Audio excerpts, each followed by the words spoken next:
Sa tignan naman natin, no, Pisces. Kamusta kayo dyan, mga Pisces natin? Let's see, ano yung ayaw ni person ninyo na madalas ninyong ginagawa or pag-uugali ninyo, usual na attitude ninyo, mga Pisces natin, no? So, let's see. Kuha tayo ng 2 cards for you, Pisces. Let's see, ano yung ayaw ni person sa inyo na ugali ninyo daw, no? So, tingnan natin. For Pisces, tingnan natin. So you have this fall down on the couch and then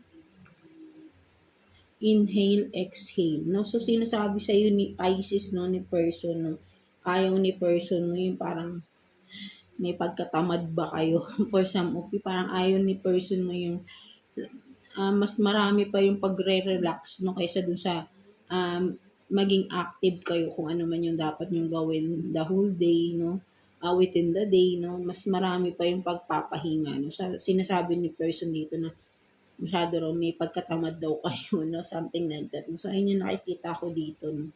Um, Madalas sinasabi niyo pagod kayo even though parang wala naman kayo masyadong ginawa the whole day, no? Ay hindi nakikita ko rito na ayaw ni person ninyo yung parang nasasayang yung araw daw na wala kayong ginagawa, no? So, yeah, ayun nakikita ko na literally, no, direct to the point, yung ayaw niyo yung pagiging medyo pagkatamad daw, no? Something like that ng mga Pisces natin. So, yeah, that's it for you, Pisces. God bless you all and thank you for watching, Pisces.